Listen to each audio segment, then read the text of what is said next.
Salut tout le monde, j'espère que vous allez bien aujourd'hui. Bon, ça va plutôt pas mal. Alors comme d'habitude, on n'oublie pas de s'abonner et d'y mettre le petit pouce. Aujourd'hui, je vais vous montrer une recette de fête.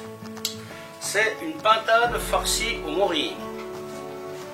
Donc pour ce faire, il vous faut de la pintade. Pour faire la farce, je vais utiliser donc du blanc de poulet, de la chair à saucisse, du pain de mie que j'ai trempé dans du lait, des petits cubes de carottes, bien sûr des morilles, des échalotes. Enfin, je vais préparer tout ça parce que c'est un truc qui se fait en plusieurs étapes.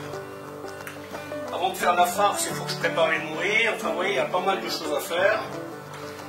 Donc, désosser la pintade.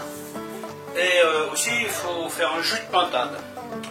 Donc, voilà, je vais vous montrer ça étape par étape. Ça sera plus simple. Allez, à tout de suite. Première opération. On prépare les morilles. Donc là, je mets une cuillère d'échalote. Je commence par ça parce que pour mélanger la farce, le tout doit être froid. Voilà. Hop. Ça et ça. Donc là, vous avez chair à saucisse, blanc de poulet, pain de mie trempé dans du lait. Tout ça, ça va passer au cutter.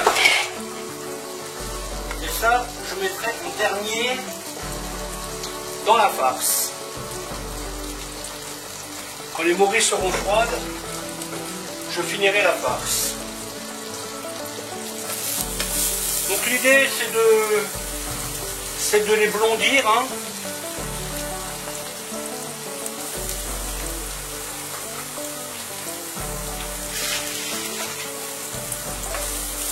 Voilà, comme ça. On va les laisser cuire tranquillement.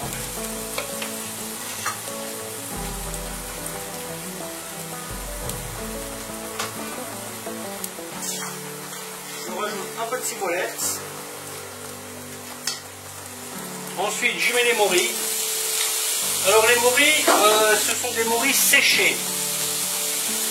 Là, j'ai 25 grammes de morilles séchées qui m'ont donné 110 grammes de morilles réhydratées. Alors il suffit de faire comme c'est écrit sur le paquet. Vous les trempez dans l'eau chaude une bonne demi-heure. Vous les égouttez, vous les rincez. Vous faites bouillir de l'eau.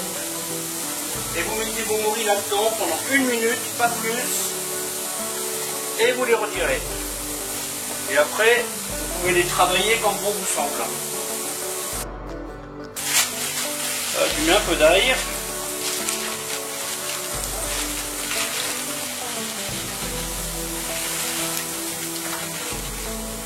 Donc là, je les fais bien revenir.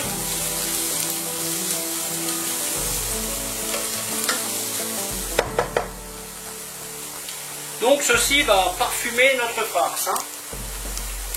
Alors ça c'est une des parties les plus chères évidemment.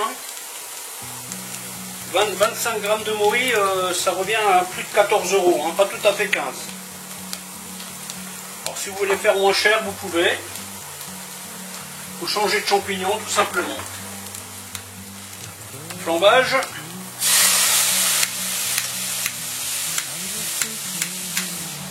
Oh.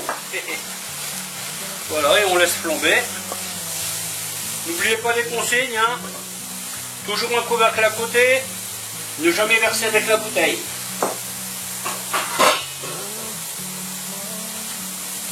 Donc une fois que l'armagnac s'est éteint, je mets du vin et je vais faire réduire à sec. Je vais déjà y mettre une pointe de poivre. Bien entendu, ce que je fais là, ça va assaisonner toute la farce. C'est juste le sel que je rajouterai à la fin. Et donc maintenant, je fais réduire ça jusqu'à ce qu'il n'y ait plus de vin.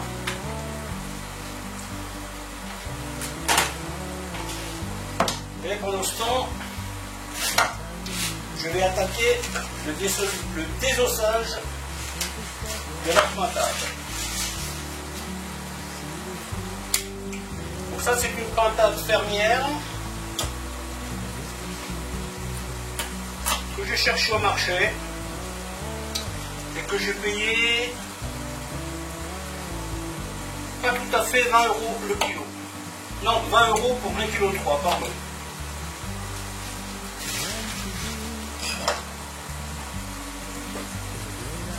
Donc on commence par le dos.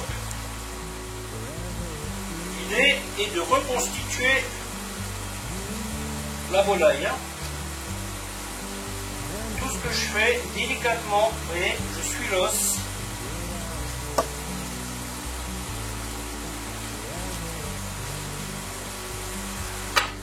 Évidemment, je surveille mes morilles en même temps. Hein. Quand vous arrivez à la jonction de la cuisse, vous pouvez la déboîter comme ça.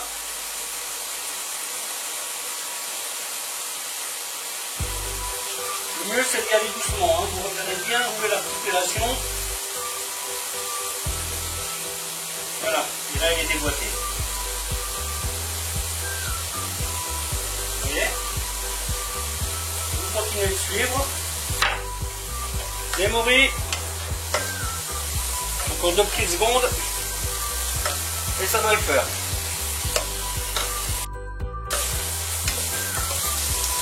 Voilà, c'est bon. Maintenant, je vais enchaîner. Je vais préparer pour ma sauce. Comme ça, quand j'aurai mon jus de canard, il me suffira de verser le jus dans la garniture que je vais préparer là. Et puis ça sera parfait. Hein. Voilà, je vais tout mettre. Allez, zou.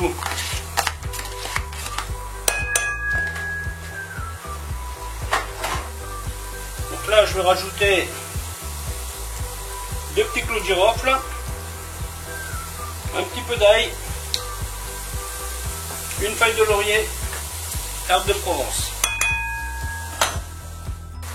Là, pour la garnir, je vais mettre quelques petites lamelles de carottes. Donc là, pareil, je vais essayer de donner une petite couleur à mes échalotes. Une cuillère de farine. La farine, je vais la faire roussir un peu. Ensuite, je vais mettre du vin blanc et du madère. Donc là, je vais tout simplement porter ça à ébullition et je le mettrai en attente. Alors, pour le moment, le jus, il est encore là, hein, la matière première du jus. Hein. Je n'ai pas encore désossé la bête. Hein. Et je retire. Donc ça a déconnecté, je ne sais pas à quel moment. Donc, ce que je disais, quand vous arrivez à cette partie, vous arrêtez le côté où vous êtes et vous attaquez l'autre côté. L'autre côté, vous avez les mêmes os. Hein, donc c'est facile, maintenant vous les connaissez. Vous les enlevez un après l'autre, tout simplement. Des fois, il suffit de craquer un peu pour accéder à la jonction. Donc, on y va doucement, hein, toujours. Pas de précipitation. On garde le maximum de peau qu'on peut. On cherche la jonction de la cuisse.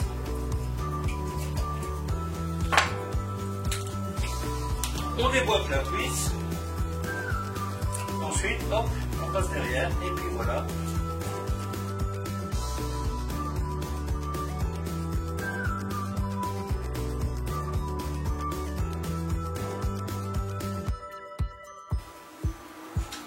Faites attention à ce qu'il n'y ait pas de boyau. Hein. Et ici, vous arrivez à la partie délicate. C'est là où vous avez le moins de peau, vous voyez, c'est pour ça qu'on le garde pour la fin celui-là. Vraiment, vous voyez, limite on gratte comme ça. Voilà, pareil de ce côté, oui. Voilà la bête. Il faut qu'on surveille un peu, hein, qu'il n'y ait pas de choses qui soient bonnes à manger dedans. Hein. Voilà, et donc la farce sera à l'intérieur. Ok, bah écoutez, ça maintenant, je vais le mettre de côté. Et je vais attaquer mon petit jus.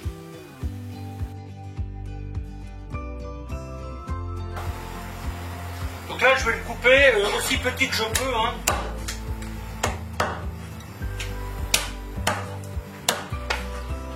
Bah, si j'en avais plus, hein, je mettrais ça simplement au four. Mais bon, là, avec ce petit peu là, ce n'est pas la peine. Alors les petits bouts de peau, je les mets. La graisse, je la mets. Quitte à dégraisser après, c'est pas grave. Ça donnera toujours un petit goût. Alors quand vous voyez que ça commence à être foncé, là, comme ça, pas de panique, hein, c'est ce qu'on cherche. Hein.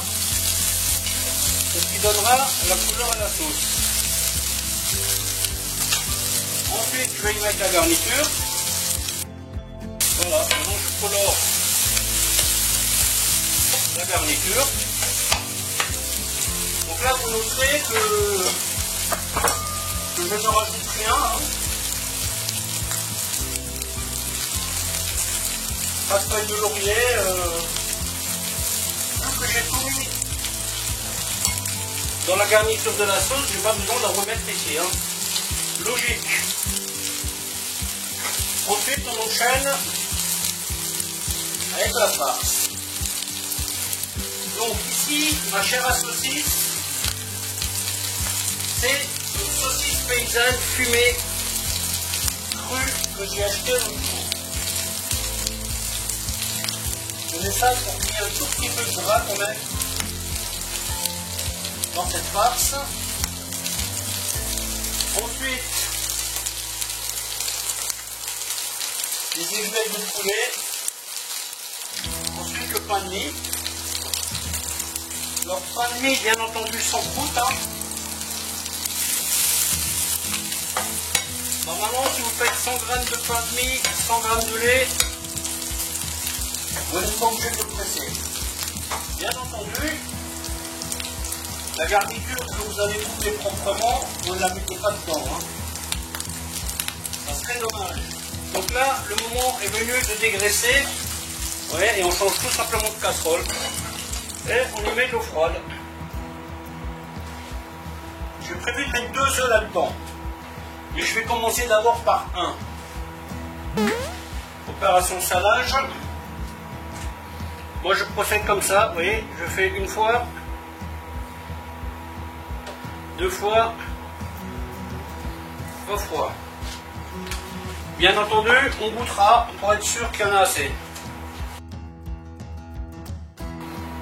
Un œuf suffira.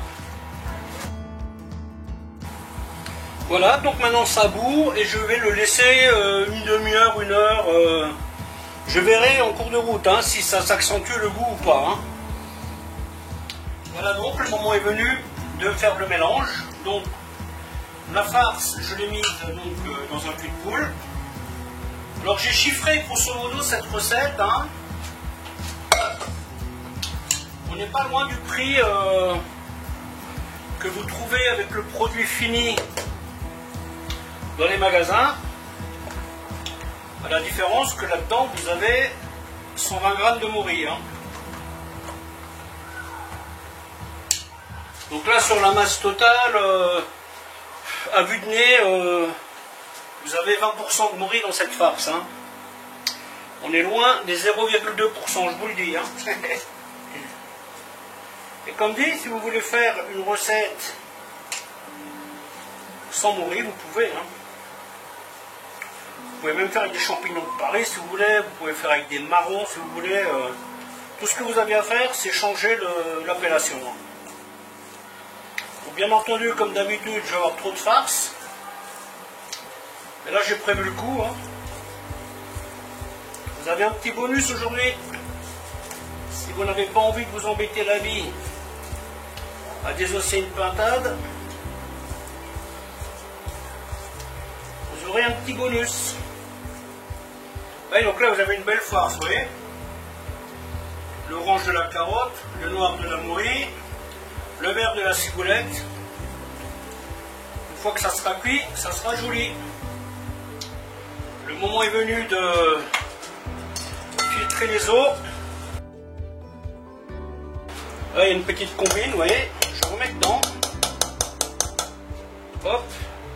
Je mets de l'eau à hauteur. Bon, le goût n'étant pas de ouf, hein. Je vais rajouter un bouillon de volaille. C'est bon, mais j'aime bien quand c'est plus relevé quand même. Hein.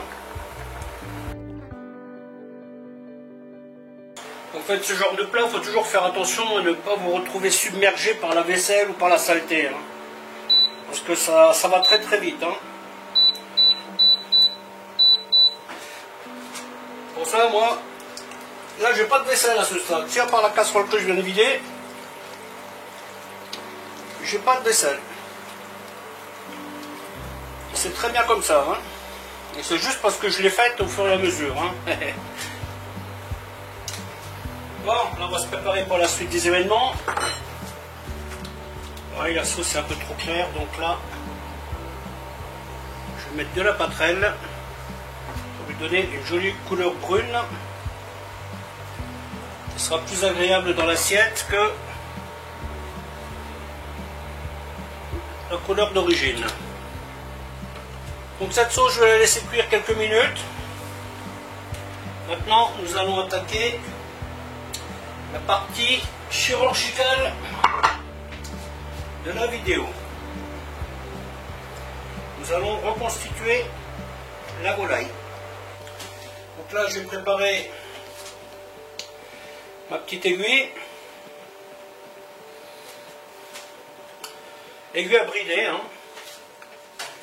Je sale l'intérieur de la volaille. Et ensuite, je reconstitue. Vous voyez, il faut juste que ça puisse fermer en fait. Vous voyez, bon là j'ai encore un peu de marge. Là c'est un peu embêtant parce qu'il y a une petite ouverture, mais bon ça je vais réussir à la compenser. Vous voyez, l'idée est de reconstituer la volaille. Cette partie-là, je la ferai après, parce qu'elle me paraît assez fragile. Hein. Donc je vais commencer. Donc évidemment, on ne le serre pas comme un bourrin. Vous voyez, donc là je fais. Donc je garde bien un espace, vous voyez, un bon demi-centimètre.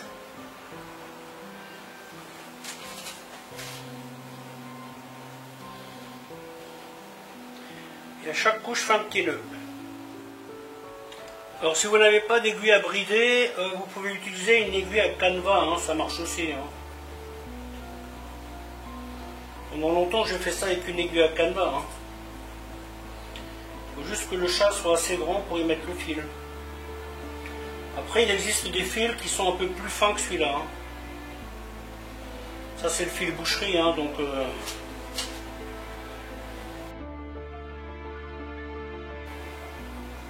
Vous voyez, c'est pour cette étape-là qu'il faut faire très attention quand vous désossez. Parce que si vous faites trop de trous dans la peau, vous n'obtiendrez pas un beau résultat. Hein. Alors vous noterez que pour le moment, je ne manipule pas la volaille. Hein. Je vais faire très attention parce que c'est quand même un peu fragile. Hein. Donc une fois que ça c'est fait, ben,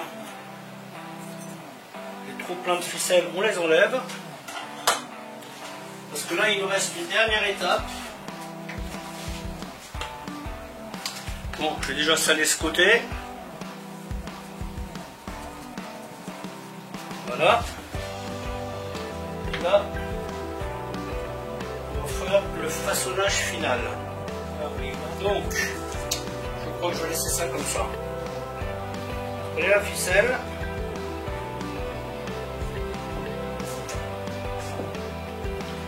Croiser.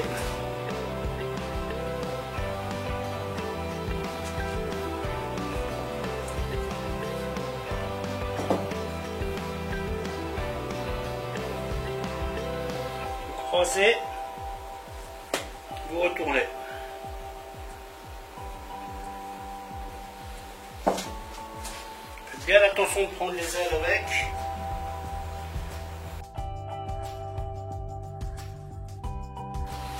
Donc là, moi, je ne vais pas mettre jusque boutiste. Hein, parce que des fois, on se dit, oh, ça va. Pour finalement se rendre compte que ça ne va pas du tout. Donc là, ça va me prendre quelques minutes en plus. Mais au moins, ça sera verrouillé. Parce que quand vous mettez la bête au four et vous vous rendez compte qu'au bout de quelques minutes de cuisson, vous avez la farce qui sort de partout, c'est pas le but recherché. Hein. Donc là, il faut compter, je dirais, 40-45 minutes au four. Hein. Personnellement, je mets ma sonde de cuisson, je pique ma sonde de cuisson dans la farce. Quand celle-ci arrive à 75 degrés, je jette un coup d'œil. Normalement, c'est que c'est bon. Parce que moi, il se trouve que je n'aime pas les volailles archi cuites. Or, ce plat-là, vous pourriez envisager, vous voyez, par exemple, si vous avez cuit, vous blanchissez des pommes de terre. Et, mais par contre, c'est mieux si elles sont blanchies avant. Hein. Et vous les cuisez autour de votre viande. Vous voyez? Vous pouvez mettre des champignons si vous voulez. En fait, il n'y a pas de limite. Hein. Voilà. Moi, je vais bien la badigeonner. Hein. Bien entendu, quand vous utilisez votre sonde de cuisson, faites attention à ce qu'elle soit toujours propre. Hein. Et je programme 74 degrés à cœur, four à 180 degrés. D'ici 20 minutes, je vais mettre un petit verre d'eau dans la plaque. A tout de suite. Bon. Maintenant que je vous ai fait suer avec mon désossage de pintade, je vais vous montrer une façon où il n'y a pas de désossage. Vous achetez du blanc de poulet. Faites attention à ce qu'il soit propre, hein, bien entendu. Voilà. Ensuite,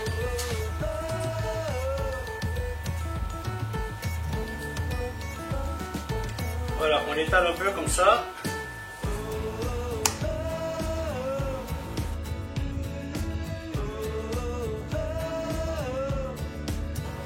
Ensuite, je recouvre de papier.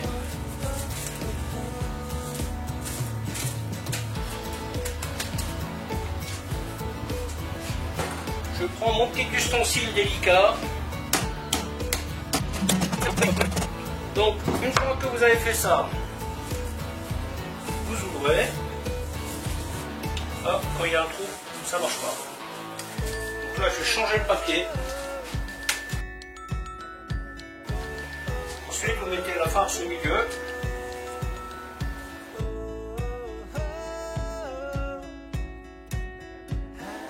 Vous voyez, ensuite on serre comme ça. Moi, ce que je vais faire, vous voyez, là où il y a un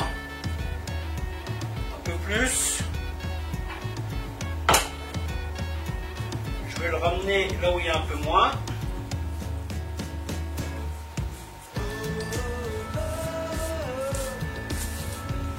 Voilà, vous voyez. Et vous roulez. n'hésitez pas à le serrer un peu. Que la farce se répartisse de façon homogène. Voilà, et une fois que vous avez fait ça, vous pincez. Oui, et vous faites tac, tac, tac, tac, tac, tac, tac, tac, tac, tac, tac, tac. Voilà. Et ça, vous le cuisez au bain-marie. Genre dans une petite plaque comme ça.